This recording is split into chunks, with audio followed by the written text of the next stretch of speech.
Shakam Shanti, Yo Shanti, Disha Shanti Antara, Disha Shanti Agni Shanti, Vayu Shanti Aditya Shanti, Chandrama Shanti, Nakshatrani Shanti, Rapa Shanti, Roshadaya Shanti, Vanaspataya Shanti, Jau Shanti, Raja Shanti, Rashva Shanti, Purusha Shanti, Brahma Shanti, Brahmana Shanti, Shanti Deva Shanti, Shanti Me, Astu Shanti.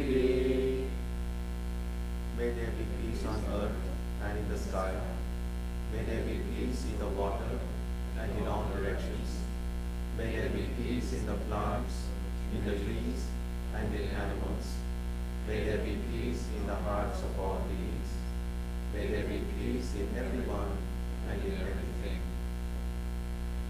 Sarve Sukhinas Santu, Sarve Santu Niramayah, Sarve Bhadrani Pashyantu, Ma Kaschid Dukkha Bhaveet, Sarvastaratu Durgani, Sarvo Bhadrani Pashyatu, Sarvassadbuddhimapnotu, Sarvasarvatra Nandatu.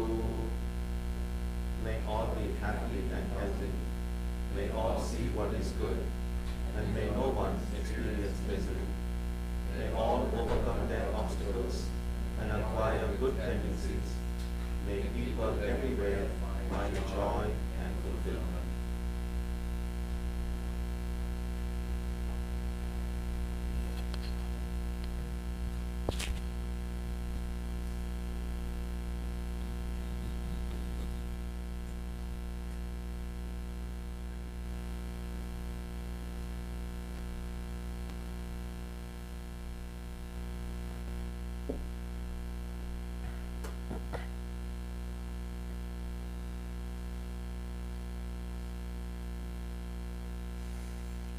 Let us now spend some time touching the center of peace and joy in our hearts.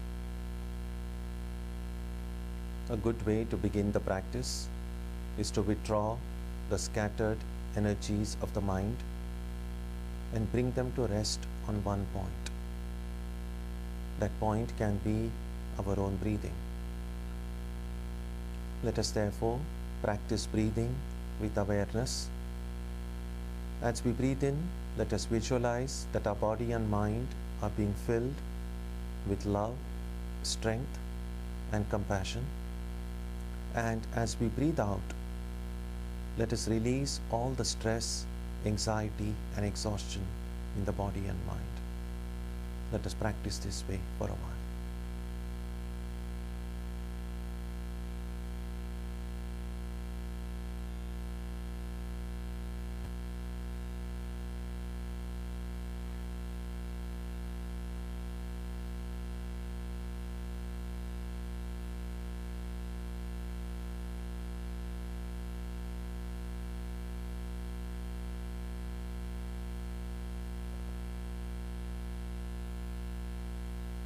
Let us now turn our attention to the region of our heart. Although God is present everywhere and in everyone, the divine presence can be felt most clearly in our hearts.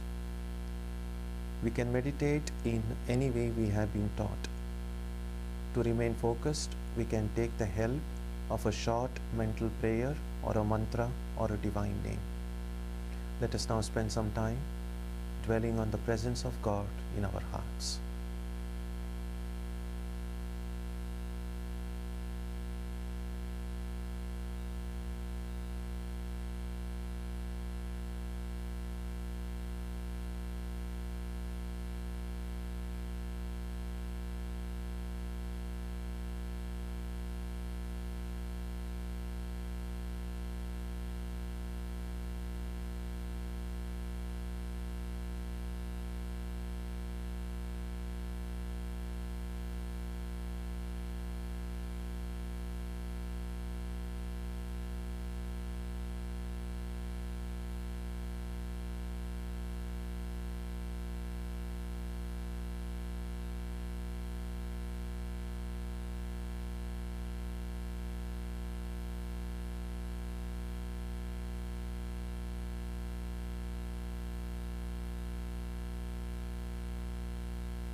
Asato ma satgamaya, tamaso ma jyotirgamaya, mrityorma amritam gamaya.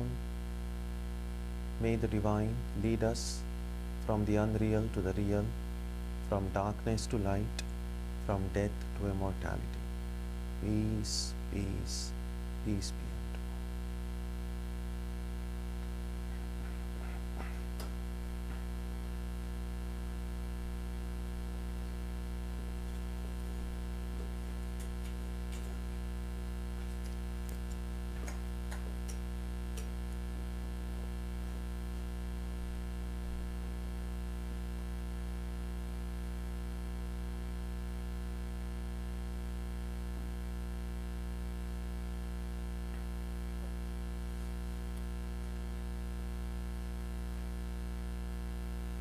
So we begin today with verse 33.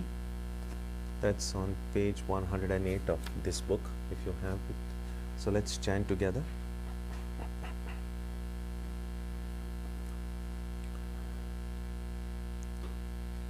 Sadrisham cheshtate swasyaha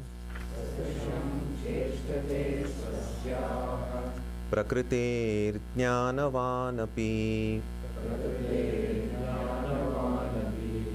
prakritim yanti bhutani nigrahav kim karishyati. Even a wise man acts according to his own disposition. Beings follow their nature. What can restraint do? So we have seen in the earlier verses the enormous amount of benefit that can come, not only in the quality of our work, but in spiritual life itself, if we are able to work in a detached way, if we recollect that the Atman, the true self, is untouched by everything that is around. In spite of knowing this, why is it that people still find it difficult to follow this path? I mean, it's simple. If someone says, this is the way that will benefit you most, we would normally think that most people would go by that way. But in spite of knowing this, why is it that people go in the opposite direction? That's the question. And here it says, even a wise person acts according to his disposition. The word disposition here in Sanskrit means prakriti. So beings follow their nature. Again, the nature, the same word prakriti used. What can restraint do? So the idea is this. What is it that determines our disposition? What is it that determines the way we react? And not, of course, not all of us react to the same situation in the same way. But what is it that determines it? And mostly we see that it's what we might say are the innate tendencies that people have. So some people will react to a given situation in a specific way. And mostly, if you have known the person well enough, it's almost predictable. You know exactly, oh, if this is the thing, then this person will react in this way, or I will react in this way.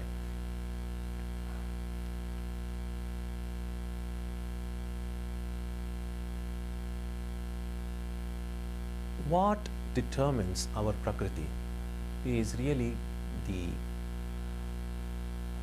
not just years and years of doing things in some way, but according to the Gita worldview, lives after lives.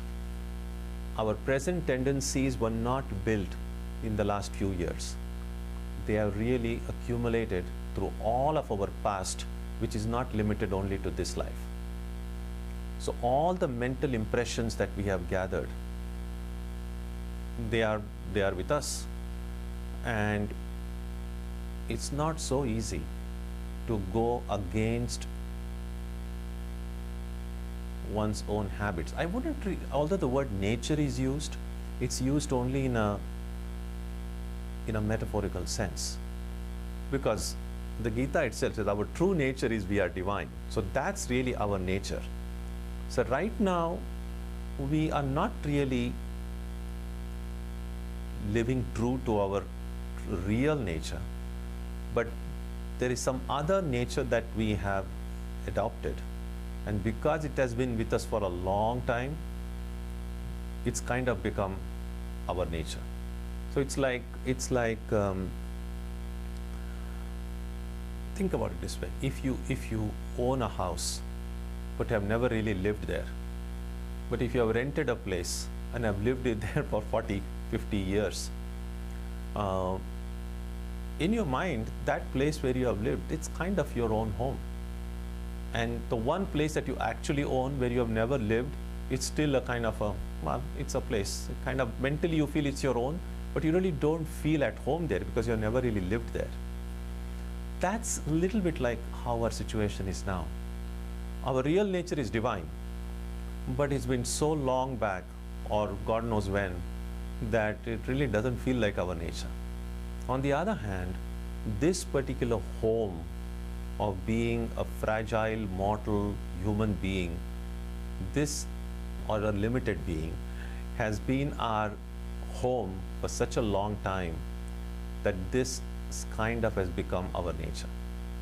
And we therefore follow this nature. And the word here you can see, even a wise person. A wise person here doesn't mean an enlightened being. It really means us. Well, put it this way.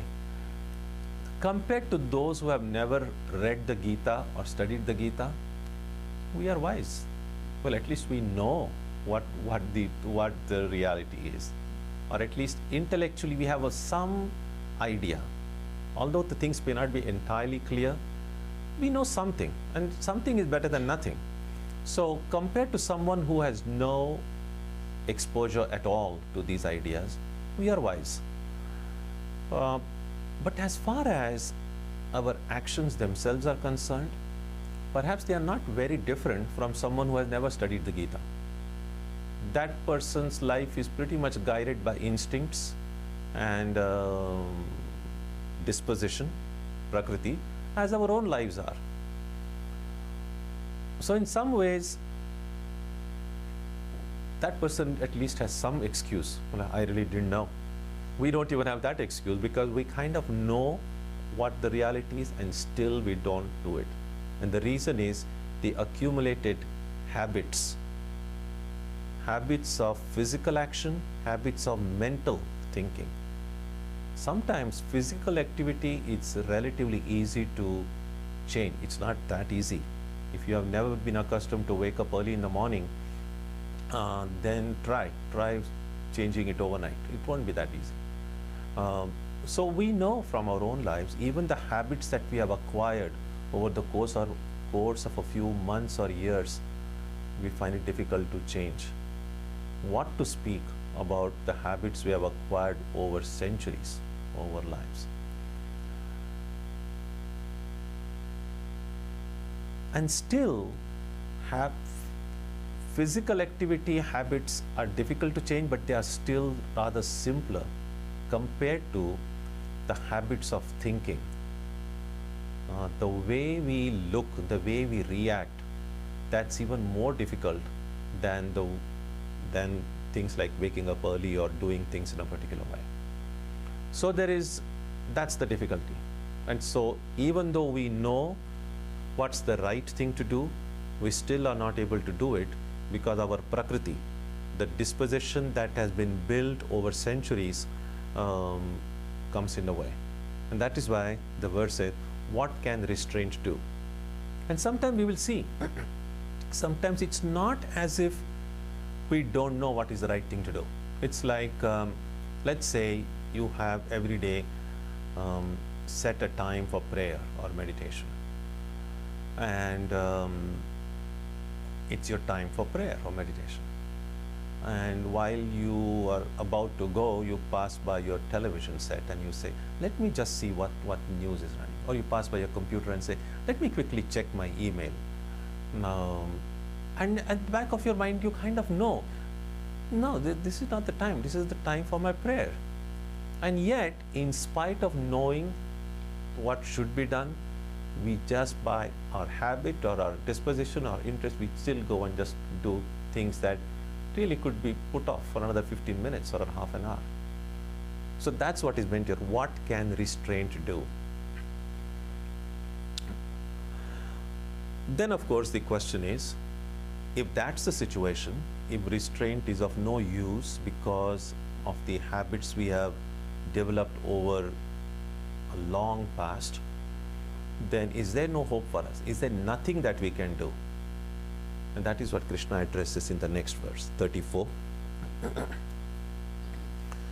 Indriyasyendriyasyarthe ragadveshau vyavasthitau tayor navashama gachet tau yasya paripanthinau. In respect of each of the senses, attachments and aversions to objects are fixed. One should not come under their sway, for they are impediments in one's way. So in respect of each of the senses, attachment and aversion are fixed. Now fixed is meant that, what I said earlier, that it's not, the same reaction is not fixed for everybody, but for any given person, the way our different senses respond is pretty much fixed unless we consciously change it. So if someone doesn't like, say, bitter melon, then if a bitter melon is brought, your senses say, nah, I don't like it. Or there is something you enjoy, then it's very predictable, you're going to say you like it. Or some people hate cold or hate snow. So again, so my sense, which experience, the skin, for instance, which experiences heat and cold, if it's cold, the skin is going to react in a very specific way. So that is what is meant by, in respect of each of the senses, attachments and aversions to objects are fixed. So it's predictable. One should not come under their sway, but there are impediments in one's way. So what Krishna is saying is, yes, it's predictable, but if we continue doing what is predictable, then the results are also predictable. That is, we are just going to go round and round. But if we want to get out of all this mess, sometimes when we refer to all this experience as a mess, sometimes it may not make too much sense. It's like, why would the world be a mess? I mean, Buddha referred to the entire world as a one big suffering. Krishna speaks to the world as a joyless place. Sometimes these statements look very extreme. They look like they are either very pessimistic or they don't represent reality. Because sure, there is pain and suffering in the world, but no one will say there's just only pain and suffering. Of course, there is joy, there is contentment, there are wonderful things, along with some terrible things. So it seems more realistic to say the world as well. There are nice things and there are bad things. It's kind of a play of good and bad. And yet, we often come and say, oh, just get out of this. And the reason is this. One is clearly that it's a package. You cannot have simply the good and not the evil. So if you want happiness, then you just be prepared for a little bit of sorrow. It always comes one after the other. But more than that, this continuous going round and round, even joy and sorrow, as I've said on earlier occasions, there's some pain and sorrow comes in our life, and then we kind of sad, we are depressed, we sit and cry and we weep, and then after a while nature comes and creates some situation and puts a smile on our face. So once we did smile, then it's, now life really looks good. So our past pain is kind of forgotten, because now we say, now let me enjoy this joy. But no sooner we have really begin to relish the joy a little bit, then nature comes and gives a slap again. And then again we sit and cry. So that's pretty much how it goes.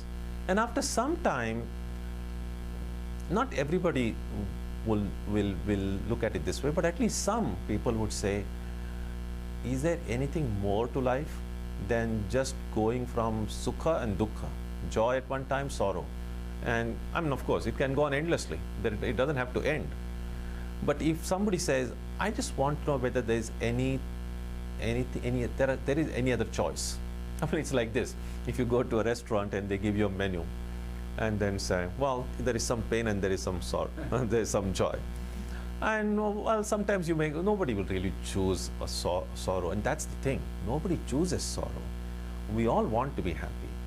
But oftentimes, we look at things in a particular way, we do certain things, we think certain things, and think that that will make me happy. Only when it doesn't make me happy, then I feel pain. So nobody in their right senses really goes and seeks pain. So similarly, sometimes if you go to a restaurant, say there are only two dishes, only 2 items on the menu. So you take one item and then say, oh, it's not good at all. So the next time you go and then you get the other one, and then brings you joy. By the time you have forgotten how the other menu tastes. So then after a while, when you've gone to the same restaurant several times, then you know one of these things is tasty, the other is bad, but you don't always remember which is what. But after some time, won't you think that you just get tired of it and ask them, isn't there anything else you have? So that's what we don't get tired with life and say, isn't there anything else beyond just joy and sorrow? And what Krishna is saying, yes, there is. But in order to do that, I can't go on doing what I have been doing until now. Because if the way I'm living, the way I'm doing things, if it would have made me free, it should have made me free by this time. The fact that I haven't become free yet means that status quo won't help. That something has got to change. And that is why he says, one should not come under their sway, but there are impediments in one's way. It's almost like, think about a river which is in flood. It's a very strong current. And all that you need to do is just jump in it. And then you are at the mercy of the current. Sometimes the current may pass by some beautiful trees on the side which have some beautiful apples or mangoes, and you can pluck a few and eat it. Sometimes the current may take you in some rocks and you might get hurt. But you don't have choice. You are at the mercy of that current. Now, if you want to beat that current, then you probably need a good boat, a strong motorboat maybe. Just a rowing boat probably may not work in that kind of thing. And so that boat which will help you not get carried away by a current is the boat, as he points out. If you look at the commentary on page 109, see the last 3 or 4 lines of that. Nature forcibly engages the unwary person in evil like one falling into a deep torrent. But the scripture engages him beforehand in the worship of the Lord and the like, which resists the attraction and aversion for objects, and it does not come to grief, like one who resorts to a boat before falling into the deep current. So there are ways of making intelligent modifications in our way of understanding life, in our way to reacting to things, in our way to doing things. If we can do that, we will not come under the sway of these dispositions, these habits that we have acquired over the years. And then we'll be able to cross the current. We will then be not at the mercy of external events. We will have a grip on our own life. And that is why it's called that these are impediments on the way, attachment and aversion. And that's the trick, therefore. And I have mentioned this on earlier occasions as well. we all have our likes and dislikes. It will be very difficult to find someone who says, well, all the people sometimes say, oh, whatever, anything is fine for me. But usually everything is not fine for anybody. And there are things clearly we like, and there are things we don't like. But at least as a first step, initial step,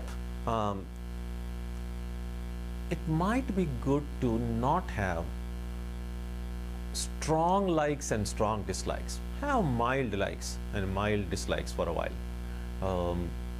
You will see, trying to eliminate extremes of likes and dislikes already makes your life much more happier. And gradually then work your way towards not having any likes or dislikes. That doesn't mean that if something wonderful comes your way, you shouldn't enjoy it. So let's get this clear. Just because I say don't have any special likes does not prevent you from enjoying something which should be enjoyed. That does not also prevent you from experiencing a little pain from something painful that comes. So not having likes and dislikes does not mean that joy and sorrow will completely go away, but it does mean that you will be able to deal with them in a much more competent way. And that is where this faith in God comes in. If we see, either for those who are theistically oriented can say, well, whatever comes to me comes to the grace of God. So if it is something painful, I know that that pain would not, God loves me. God would not give me that pain unless it has some good purpose to serve. Maybe right now I don't understand what that purpose is. But rather than curse, sometimes there are people, when something terrible happens to them, they say, I suppose I'm a regular worshipper and I go to a temple or a church and something terrible happens, and you know what, I don't believe in God. I'm not going to a temple and church because what was God doing? Why didn't God protect me? As if God has no other work than to just keep on protecting me. So that's not how a devotee looks. So if I truly have faith in God, then it's this: that God will only give me what is good for me, and sometimes a little bit of pain might be good for me. Sometimes and we realize, oftentimes after we grow up, sometimes we might realize when we were young, when we received some scolding from our teachers or our parents, that time we might be hurt. But later on in life, sometimes we look back and say, yeah, maybe I needed that scolding. Maybe I needed that. Maybe I wouldn't have let go of some of my bad habits if I hadn't received that little strong disciplining. So that's how is helpful for us to look at. Then even things which bring pain will be painful, but I will be able to look at them in a positive way. So, but if I have my own personal likes and dislikes, then it is very difficult to cultivate the other way of thinking. And if we don't want to involve God too much into it, if we are not temperamentally suited to that, then one other way to look at it is to recognize that we all ultimately, if there is such thing as justice in this world, and it's helpful to see that there is something. Otherwise life really would be very difficult. If anything can happen to anyone for no good reason, then there's just anarchy. Then even all ethical and moral life just collapses. So we know that there is something called justice. So if we have this faith that nothing undeserved would come to anyone in this world, then we will have the courage to say, well, even the pain that comes to me, maybe I have contributed to it in some way. You see, that the trick is this: when wonderful things happen to us, I haven't seen, very rarely you'll find anyone who, I don't deserve it. It's like, well, no, if nice things happen to me, we are all kind of entitled to it. It's only when painful things happen, then only like, why? Why me? Um, and so there are many different ways of looking at it. The idea is having strong likes and dislikes are a great obstacle, are a great impediment.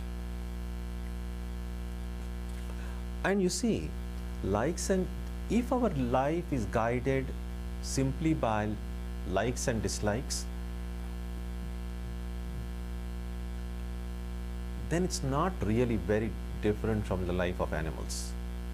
At least the way we understand animal behavior, we see that it's pretty much instinctual. Although, of course, dogs can be trained. You might put something delicious to eat before a dog, and if you've trained a dog well and you say no, maybe for some time the dog will not eat it. But an untrained dog, like our untrained minds, if the dog likes something, the dog is going to eat it. If the dog hates something, the dog is going to hate it.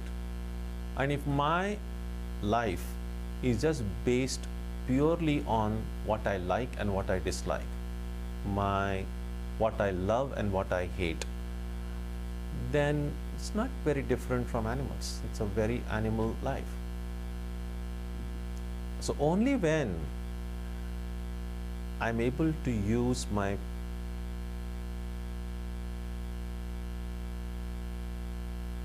I was about to say intellect, but it's not really intellect. I was about to use my higher instinct, if you like, that even if maybe something I like, but I think about it and say, no, maybe this is not the right time for it, or maybe this is not good for me. It's like someone with high sugar, and I love sweets. So it's something I love. So if I just go by my instincts, then it's going to be very self-destructive. A dog who has a diabetes, well, probably you can't stop the dog from eating sweet. Although perhaps some dogs may disagree, but at least from a human standpoint, it just seems as if it might be difficult for them to do so. But if it's difficult for us to do also, then what is the difference? But on the other hand, he said, I like something, but I know my doctor has told me I shouldn't, and I'm able to prevent myself from doing it. So that is what is meant by restraint, and that is important, because otherwise our lives are not very different from the lives of animals. That is made clear in the next verse, verse 35. Shreyan swadharmo vigunaha paradharmat swanushtitat swadharme nidhanam shreyah paradharmo bhayavah. Better is one's own duty, though defective, than another's duty well performed. Death in one's own duty is better. The duty of another is fraught with fear. Now this verse has been discussed a lot. There's a lot of commentary on it, a lot of debate about it. Swadharma, how do we define what is my duty? Now in this particular context, let's first look at the context here and then see the broader implications of this verse. So better is one's own duty, though defective. So here is now Arjuna, who has come on the battlefield, and we noticed before in the first chapter, he says, I'm not going to fight. And then he's confused about his duty. He asks Krishna, I'm confused, what shall I do? And all that Krishna is saying is, do your duty.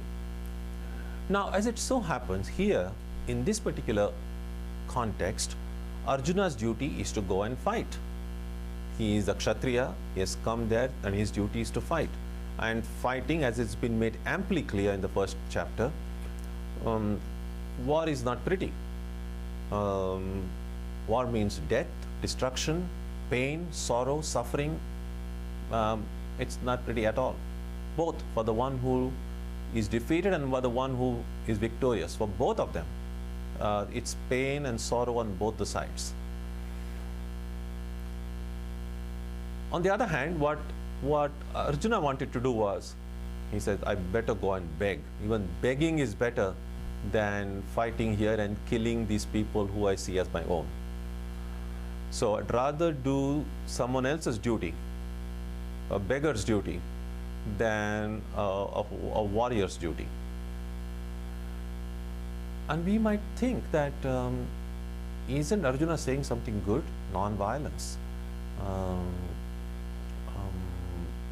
I think that should be praised, rather than someone who's saying, well, I want to go and participate in the war.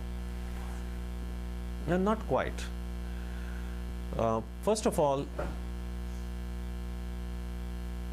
in this context, with Arjuna being a warrior, has gone to the battlefield to fight in the cause of justice, even if he dies fighting, a good is going to come out of it, as Krishna points out in the second chapter, that you go to heaven. You have died doing your duty. On the other hand, if you don't do your duty, if you now go, and even if you may beg and you may live on sattvika food and observe fast on Ekadashi, you may do all of that, and you might still go to hell because you ran away from your duty. And so the larger question, therefore, is, what is my duty in life?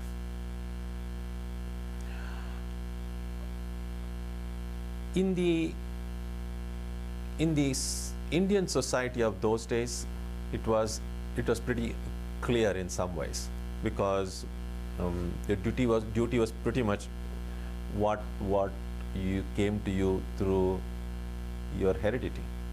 There were no schools in those days, so the only place to go and learn any vocation was through your parents.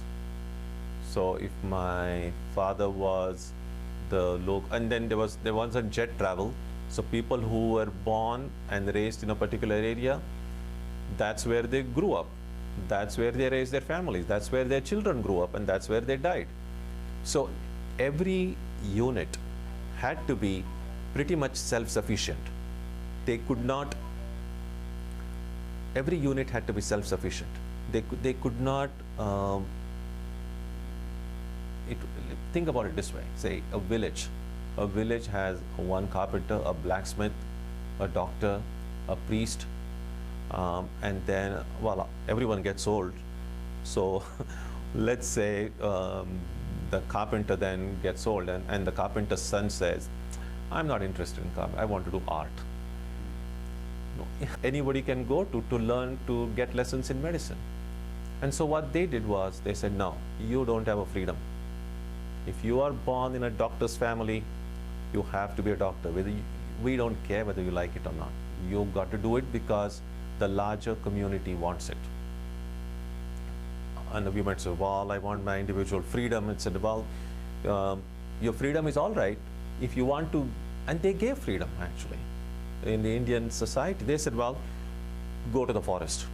Go and stay on a mountaintop. Then the society makes no demand of you. That's what the sannyasins did. The monks, they were not part of the society.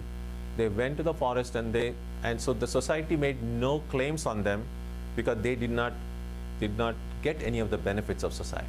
But if you want to live as a part of the community, we are getting the benefit of a larger support of the community, then the community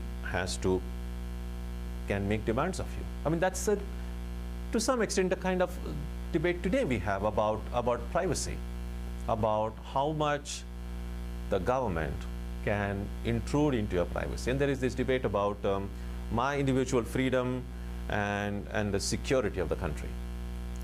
And we realize there is much to be said on both the sides, and we realize that in order to get the benefit of citizenship, a benefit of being a part of this larger society, we need to give something in return. It's always give and take. So I lose something, but I also gain something. And if I don't want to lose that, then I must say, well, I don't want the gain of it, then I don't remain a part of the society. So that's always been a tension. As it is in modern times, it has been ancient times as well. And it's not something totally ancient also. Even remember, not as far back as, but even here, during the Vietnam War, for instance. So there was this draft you had to be drafted into, if you're a certain age, you had to serve time in the armed forces. You really didn't have choice. And we might say, well, how can they make a demand of us? Well, if the larger community needs it, you've got to do it. So these things have happened in one way or the other. The claim that a larger community makes on the individual and the gain that the individual gets from being part of a community. So here Swadharma therefore meant, in that context, at that time, doing your duty to the community, and you really didn't have any, it got somehow balanced in Swami Vivekananda once refers to this. He says in many Eastern societies, social freedom was relatively less. The society pretty much decided what kind of work you should do, whom you should marry. All this was, you really didn't have too much freedom. On the other hand, they gave a lot of freedom in spiritual matters. So you could pray in your own way if you wanted. You could think of the divine in your own way. And wherever freedom is given, there is growth. And so spirituality grew a lot in the Eastern traditions because a lot of freedom was given. But society as a large kind of remained cramped with a lot of rules. Although this is a kind of an oversimplification, but still, relatively speaking, in the Western world, just the opposite happened. Society had a lot of freedom. And so social freedom was great, and so society grew. There's amazing social organizations developed in the West because of freedom. But there wasn't that same amount of freedom given in the religious field. And therefore, many of the religious structures remained tightly bound, tightly controlled. And so sometimes this is the kind of a comparative study that is done about how society and religion grew in one part of the world as opposed to how they grew in another part of the world. And so now again, bringing it to ourselves, to our own time, how do we then today decide in 21st century, what is my Swadharma? What is my duty today? It's clear that the situation has obviously changed enormously from how it was in olden days. Now, if because of ease of travel and globalization and all of that, societies have become much more diverse. If there are a few doctors in one part of the world, you can import whatever you want. It's easy, although not that easy. Think about it this way: even today, if I'm not an expert in this, but if whatever I have read is an accurate information. Today, for instance, even here in the United States, the number of general physicians, PCPs, are much less compared to what the society is. There are lots of specialists.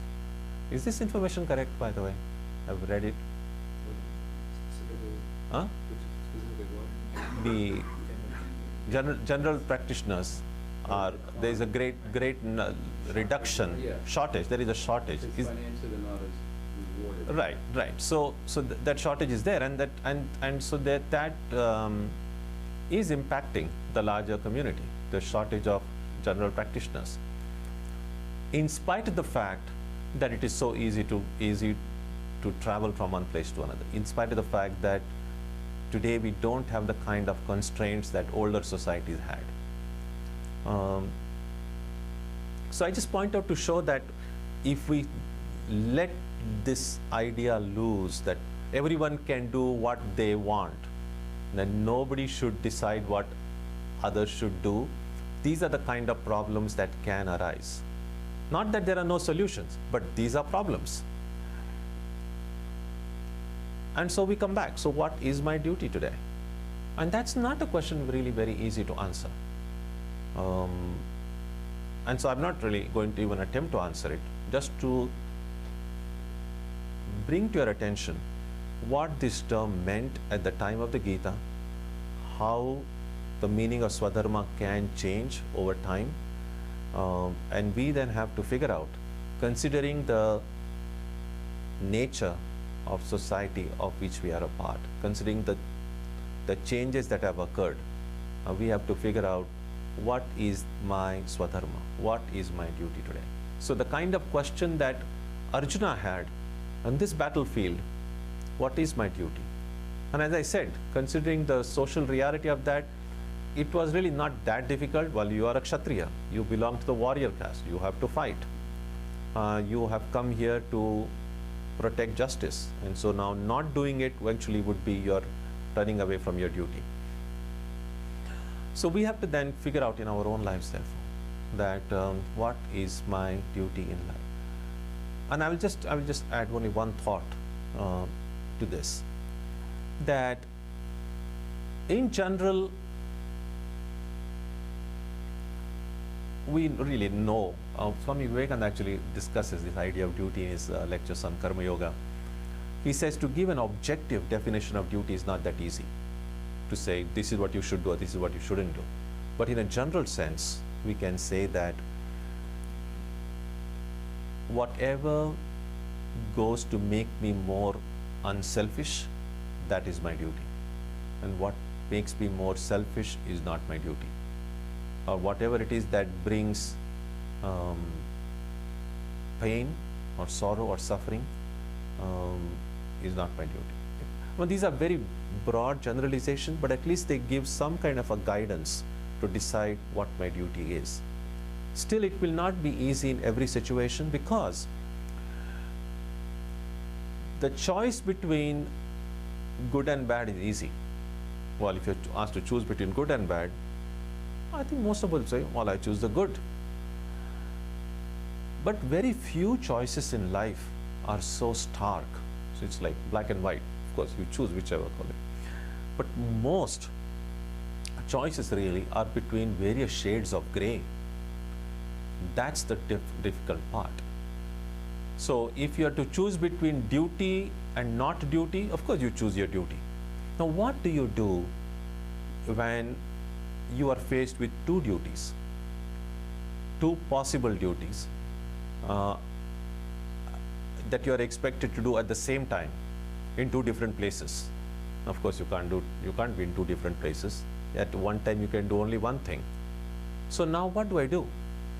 Both of these things seem to be my duty, and I know I can do only one of them. So which duty should I choose? Which in that situation, which becomes my duty? And oftentimes then we just have to prioritize and say, well, both these are my duties, but I think compared to these two, this duty is more urgent, or this duty is more important. It's like, let's say it's time for your prayer, and you say it's your self-imposed duty that every day I'm going to pray at this time. And one day, while it's time for your prayer, you suddenly get a call that one of your friends is in deep trouble and needs your help. Now, it's your duty to help a friend, and it's your duty to pray. What are you going to do? And again, so that sometimes can be a great dilemma.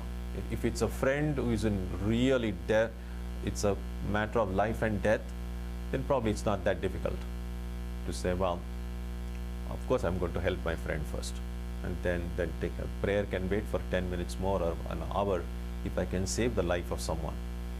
But let's say your friend has only a headache. I'm just kidding. I'm just no, what I'm saying is that at times you just have to then weigh, like, which is more urgent, which is more important, and sometimes it's not that easy. And so this is not an easy thing to deal with, that what is my duty? And that is what, therefore, read that verse again. Better is one's own duty, though defective, than another's duty well performed. Death in one's own duty is better, the duty of another is fraught with fear. And so as we go through life, we have to wrestle with this question about what is my duty. And we will see that sometimes we'll get our choice right, sometimes we'll get it wrong. When we get it right, we will know. We will know just by the outcome of our choice, and then it'll bring us satisfaction. Yes, in this particular instance, I chose correctly. Sometimes our choice may be wrong, and then in retrospect, it might appear like, well, I made a wrong choice, which is okay. Making a mistake is not a problem, provided I learn from that mistake. I say, okay, now I know that in such a situation, that choice was wrong. Something similar happens in future, I will not make the same mistake again. So that's the way to go forward. Okay, so I think I will stop here. Next time we will begin with verse 36. But I would encourage you to think more about this idea of duty. It's very important. And if you have any questions, comments, I'll be happy to take them. Yeah. How much you when you say duty, the word makes like something you don't want to do, but you have to do. Mhm. Why consider Well, if it's a duty you don't enjoy doing, then it's a chore. If you enjoy doing, then you will do it anyway, whether it's duty or not. But there may be times when it may be your duty, but you don't particularly enjoy doing it. But you still have got to do it. You may have no choice about it. And the simple thing is, if you don't have a choice about it, then better try to find a way to like it. Because if you have to do it, whether you like it or not, then better to do it by liking it, because then you will enjoy doing it. And actually, there's anything, whether it's duty or places or people, there is nothing in life, I think, which is totally unlikable. By that I mean, even if there is something we hate, and if we cannot avoid it, and if we really look into it, we might find something to like in that. It might be sometimes difficult, but if it is something unavoidable, then better to focus on the likable part than the unlikable part. Otherwise, we're just going to make ourselves more miserable. If it can be avoidable, then you don't have to worry about it. But if it's unavoidable, then as they say, if you don't get what you like, then you must like what you get. Duty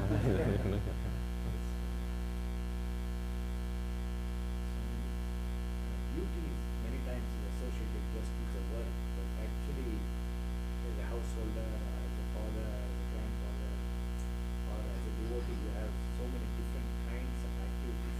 So how do you put them all together? That's also work, right?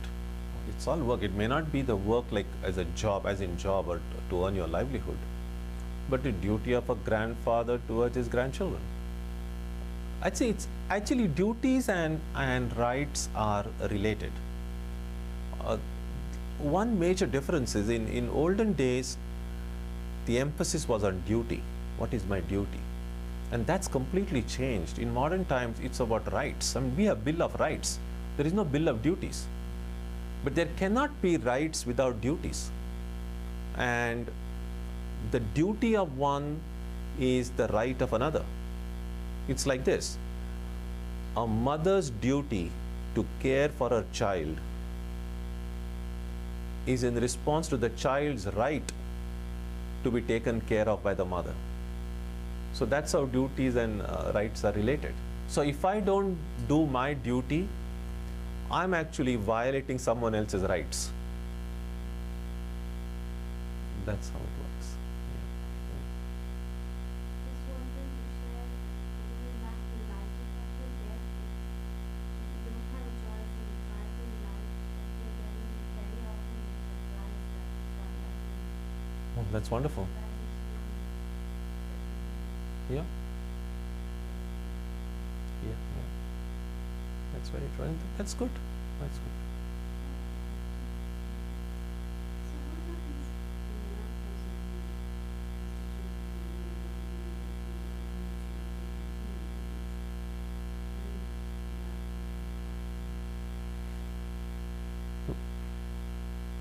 again, if there is a choice, then you can reduce the number of duties.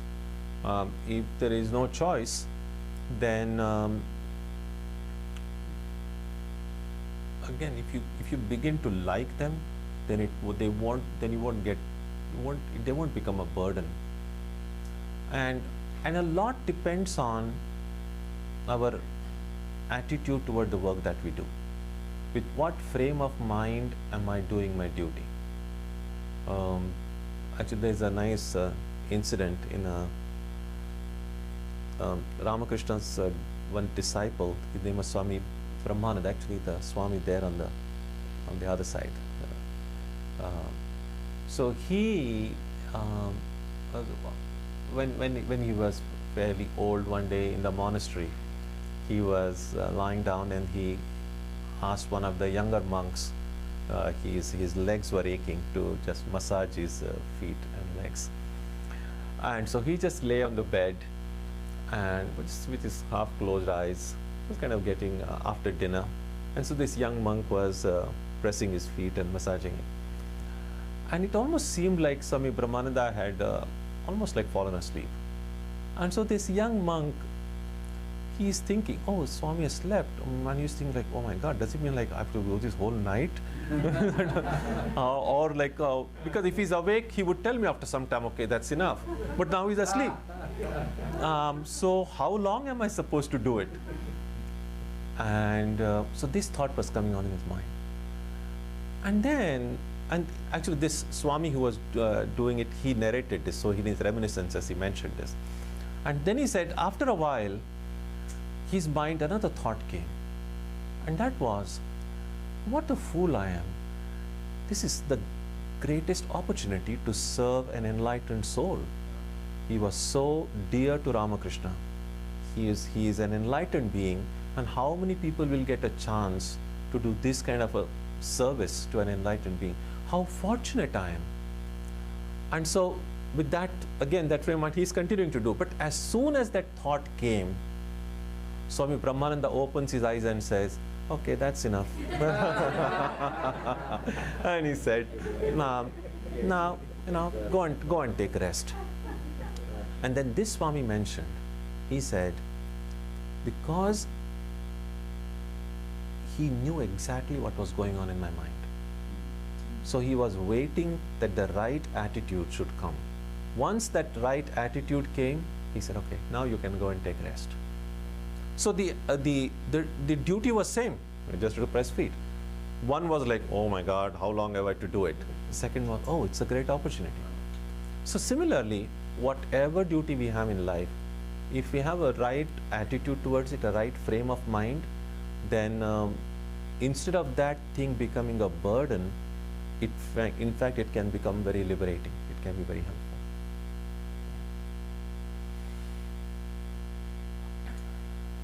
Okay, so we will stop here today, and then next week, as I said, we will begin with verse 36. Om Jananim Saradam Devim Ramakrishnam Jagadgurum Padapadme Tayo Shritva Pranamami Muhurmuhu. We bow down to Sri Ramakrishna and Holy Mother again and again.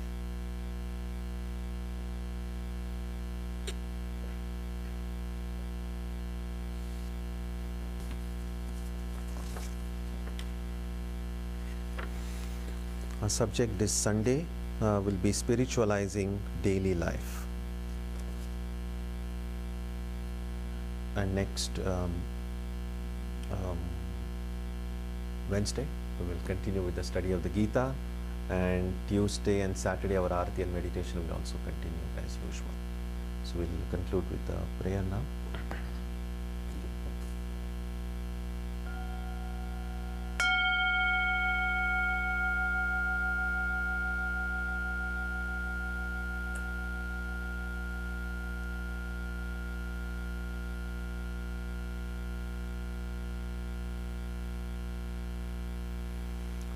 May the Divine Being, who is the Father in heaven of the Christians, Holy One of the Jewish faith, Allah of the Muslims, Buddha of the Buddhists, Tao of the Taoists, Ahura Mazda of the Zoroastrians, the Great Spirit of the Native Americans, and Brahman of the Hindus lead us from the unreal to the real, from darkness to light, from death to immortality. May the all-loving being become manifest unto us. May we be granted strength, freedom, and clear understanding. May the divine bless us all and fill our hearts with infinite grace and love. Peace, peace, peace be upon us.